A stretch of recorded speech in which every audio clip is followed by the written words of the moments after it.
تہجد کا بہتر طریقہ سنت یہ ہے کہ پہلے نیند کی جائے، تھوڑی دیر سوئے جائیں، پھر اس کے بعد رات کے آخری حصے میں اٹھ کے آپ نماز پڑھیں، اور اس میں نبی صلی اللہ علیہ وسلم سے مختلف رکعتیں منقول ہیں جی تو بہتر یہ کہ 8 رکعتوں کا معمول بنایا جائے، لیکن اگر کوئی 2 رکعت پڑھتا ہے، 4 پڑھتا ہے، 6 پڑھتا ہے، وہ بھی جائز ہے، اور اس سے 8 سے زیادہ بھی پڑھ سکتا ہے۔ اور وطر جو ہے تہجد کے بعد پڑھے جائیں، اگر جس کو یقین ہو کہ تہجد میں اٹھے گا وہ، تو اس کو چاہیے کہ وطر وہ تہجد کے بعد پڑھے، اور اگر آپ کو ڈاؤٹ ہے کہ پتہ نہیں آنکھ کھلے گی نہیں کھلے گی، پھر وطر پہلے پڑھ لیں اور پھر تہجد رات کے آخری حصے میں اٹھ کے پڑھ لیں۔ میں ایک واقعہ سناتا ہوں، شاید حضرت ڈاکٹر عبد الحی رحمہ اللہ یا مولانا عاشق الہی رحمہ اللہ کا، وہ بزرگوں میں سے کسی ایک بزرگ کا واقعہ ہے۔ ان کا تہجد کا معمول تھا، روزانہ پابندی سے تہجد پڑھا کرتے تھے۔ ایک دن بیمار بھی تھے، تھکاوٹ بھی تھی، تو فرماتے ہیں کہ بیماری اور تھکاوٹ کی وجہ سے تہجد میں جب آنکھ کھلی تو اٹھنے کا دل نہیں چاہا۔ اب یہ پورا واقعہ ذرا غور سے سنو اور اپنے اوپر فٹ کرو۔ اچھا، ان کا تہجد کا پروگرام ہوتا تھا تو غالباً مصلی پہلے سے رات کو بچھا کے رکھتے تھے، ورنہ شیطان نے یہ ورغلاتا ہے، ابھی اٹھو گے، پھر جا کے مصلی تلاش کرو گے، پھر یہ چھوڑو یار، تو یہ سارے انتظامات پہلے سے کر کے رکھا کرو۔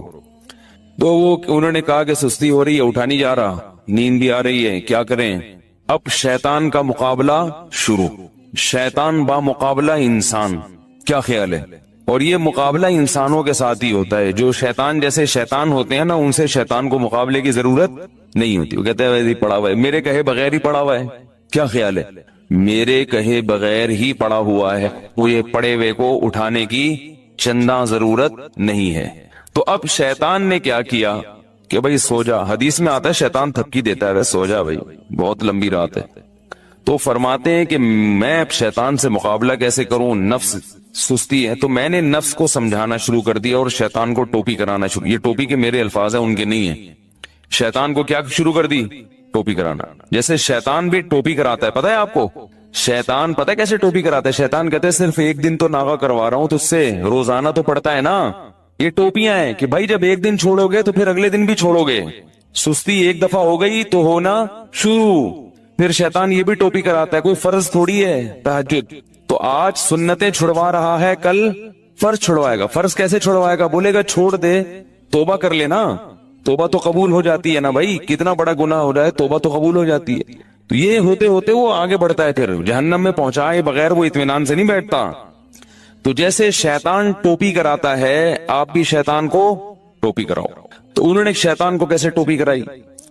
انہوں نے شیطان کو ایسے ٹوپی کرائی کہ شیطان نے کہا سو جا سو جا بھائی سو جا، انہوں نے کہا بس اٹھ کے بیٹھ رہا ہوں اور کچھ بھی نہیں کر رہا۔ بھائی لیٹا ہوا آدمی اٹھ کے بیٹھ جائے تو یہ تو کوئی مشکل نہیں ہے نا، بھائی میں بیٹھوں گا دوبارہ سو جاؤں گا، پھر تھوڑی دیر بیٹھوں گا بس، کہہ رہے ہیں اٹھ کے بیٹھ گیا۔ بیٹھنا اتنا مشکل نہیں ہوتا سوتے ہوئے، اس کو بتایا جائے نا 2 منٹ بیٹھو پھر لیٹ جانا، کہتے چلو نیند میں آ کے یوں کر کے اٹھے گا بیٹھے گا۔ اب جب بیٹھے ہیں تو شیطان کہہ رہے لیٹ جاؤ، تم نے تو کہا تھا میں صرف بیٹھوں گا۔ ظاہر جب اٹھ کے بیٹھتا ہے لیٹا ہوا آدمی تو سستی میں کچھ تو کمی آتی ہے نا، جو لیٹے ہوئے انسان کی پوزیشن ہوتی ہے سوتے ہوئے میں وہ بیٹھے ہوئے کی نہیں ہوتی، اس کو کچھ سستی میں کمی آتی ہے۔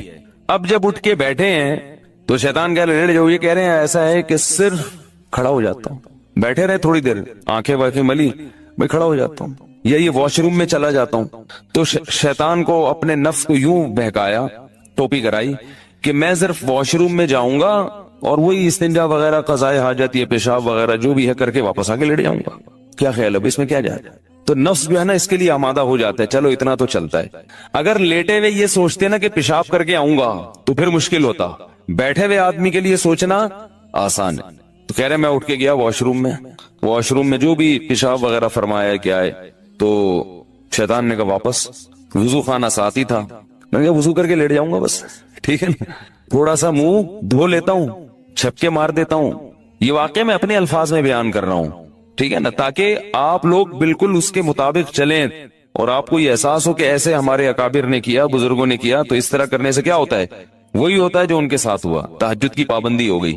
تو اب کیا ہے، کہتے ہیں کہ میں گیا پانی کے چھپکے مارے اور پورا وضو کر لیا جلدی سے، وضو کے بعد بھی شیطان کیا کہہ رہے ہیں، آ جا لیٹ جا بستر پہ یار، کہہ رہے میں بستر کی طرف جاتے جاتے مصلی کی طرف گیا، جلدی سے نیت باندھ لی اللہ اکبر کر کے، جلدی سے کیا کیا، کیونکہ نیت باندھنے سے پہلے سوچو گے تو شیطان واپس لے جائے گا، تو بھائی اللہ اکبر کہہ کے نیت باندھ لو, پھر دیکھا جائے گا کیا ہوتا ہے. تو نیت باندھ لی تو باندھ لی نا, اب تو ہو گئی نا, اب تھوڑی کہیں بھاگ سکتے ہیں. اتنا تو کوئی نالائق نہیں ہوتا کہ نماز توڑ کے بھاگ جائے. تو یہ ٹرک ہوتی ہیں سستی کو دور کرنے کی.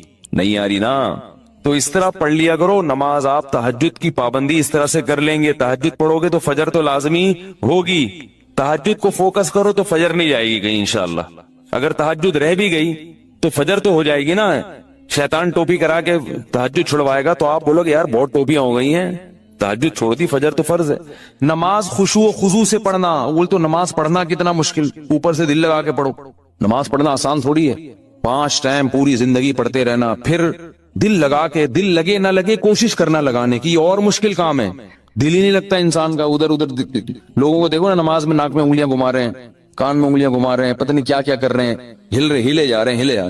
میں ابھی اسلام آباد ایئرپورٹ پہ تھا تو ایک عرب آیا میرے ساتھ کھڑا ہو گیا. میں تلاش کر رہا تھا جماعت کے لیے کوئی بندہ ملے ایئرپورٹ پہ نا, جماعت کرایا کریں, اکیلے نہ پڑھا کریں. تو جو مسلح بنا ہوا تھا میں تھوڑا انتظار کیا, میں نے کہا دیکھوں کو بندہ آتا ہے. تو ظہر کی نماز تھی, میں نے کہا نماز پڑھتا ہوں. تو وہ عرب پینٹ شرٹ میں تھا, مجھے نہیں میں نے پہلے پہچانا کہ یہ عربی ہے کیونکہ پینٹ شرٹ پہنی ہوئی تھی اور کلین شیف تھا. تو وہ عرب جماعت کے بڑے پابند ہوتے ہیں. اس نے کہا جماعت, میں نے کہا آ جاؤ. اب میں امام بنا, وہ مقتدی بن کے میرے ساتھ کھڑا ہو گیا. اب ساتھ جب کھڑا ہوا ہے وہ تو ہل رہا ہے, یوں ہلا رہا ہے, یوں ہلا. مجھے بڑی الجھن ہو رہی کہ کیا کر رہا ہے بھائی, تو تمیز سے کھڑا ہو جا تھوڑی دیر کے لیے. ہلے جا رہا ہے. پھر حد یہ ہوئی کہ پینٹ اپنی سیدھی کی, یوں کر. پینٹ جب سیدھی نہیں ہوئی تو بیلٹ کھولی نماز میں بیلٹ کھول کے پوری اچھی طرح سے ٹائٹ کی. پوری نماز اس طرح پڑھی ہے. مجھے بڑا وہ ہو رہا تھا کہ بھائی یہ کیا ہے. وہ قرآن کی آیت یاد آ رہی تھی, والذین هم فی صلاتہم خاشعون, کہ جنت میں جانا ہے تو نماز پڑھنا کافی نہیں ہے, نماز خشوع و خضوع سے. تو دل تو اپنے قابو میں نہیں ہے نا, کم از کم ظاہری جسم تو اپنے قابو میں ہے, اس کو تو انسان قابو میں رکھے. وہ بھی ہلے جا رہے. جب اس نے پینٹ سیدھی کرنا شروع کی, بیلٹ کھول کے, حالانکہ یہ زیادہ ہو گئی بھائی, یہ زیادہ ہو گئی. تو ایک صاحب کو میں دیکھتا تھا کہ جب بھی وہ نماز شروع کرتے تھے, نماز تکبیر کے بعد ہاتھ باندھا, اس کے بعد اپنا چشمہ اتار کے جیب میں رکھا. ارے یہ نماز سے پہلے چشمہ اتار کے جیب میں رکھ لو. ہمارے حضرت فرمایا کرتے تھے کہ لوگوں کو پتہ نہیں کیا ہے, نماز کی نیت باندھتے ہی خارج شروع ہو جاتی ہے. فرض نماز کے بعد ہاتھ اٹھا کے دعا مانگنا یا اجتماعی حیت پہ دعا مانگنا کسی بے غبار صحیح حدیث سے ثابت نہیں ہے.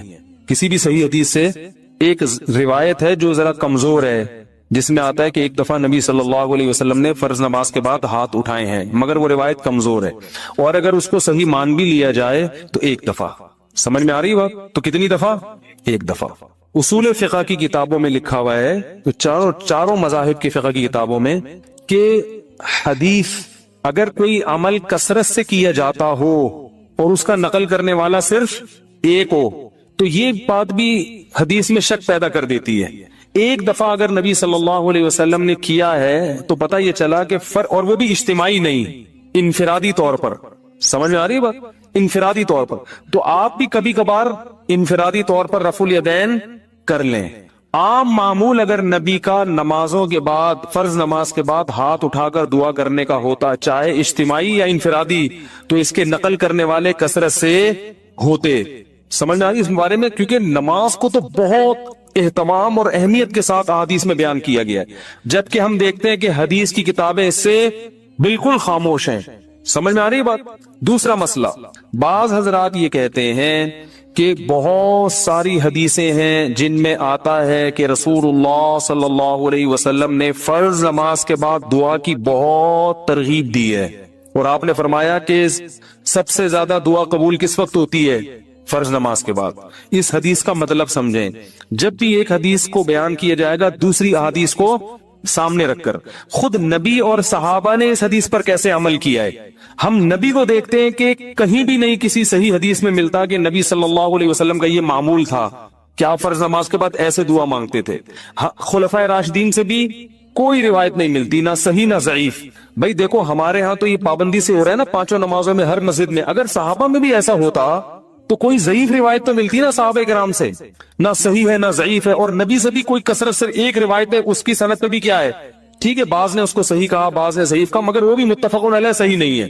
تو یہ کیسے ہو سکتا ہے کہ ایک عمل پابندی سے ہو رہا ہو اور اس کے نقل کرنے والا کوئی ہو ہی نہیں؟ تو اب ہم دیکھتے ہیں کہ جو حدیث میں آتا ہے فرض نماز کے بعد آپ صلی اللہ علیہ وسلم نے دعا کی ترغیب دی ہے، خود کیسے دعا مانگی ہے؟ تو ہم دیکھتے ہیں کہ نبی سے دوسری حدیثوں میں کیا ملتا ہے. آپ نے فرمایا جس نے فرض نماز کے بعد اللہم انت السلام پڑھا، کسی حدیث میں آتا ہے آپ نے فرمایا اللہم لا مانع لما اعطیت ولا معطی لما منعت ولا ينفع ذا الجد منک الجد. کسی میں آتا ہے جس نے فرض نماز کے بعد آیت الکرسی. خود آپ کا اپنا معمول بھی یہی. تو پتہ یہ چلا ان کلمات کو حدیث میں دعا سے تعبیر کیا جا رہا ہے. یہ وظائف ہیں. وظیفہ اس دعا کو کہتے ہیں جن کے یعنی لگے بندے کلمات ہوں، اس کو بھی دعا سے تعبیر کیا جاتا ہے. اس کی مثال ایسے ہے جیسے ہم کہتے ہیں افطار کی دعا، آذان کے بعد کی دعا، مسجد میں داخل ہونے کی دعا، مسجد سے باہر نکلنے کی دعا. تو وہ دعا کیا ہے؟ اللہم افتح لی ابواب رحمتک، مخصوص کلمات. اذان کے بعد کی دعا کیا ہے؟ اللہم رب هذه الدعوۃ التامہ. تو فرائض کے بعد جو دعا ہے وہ بھی کیا ہے؟ آیت الکرسی، اللہم انت السلام.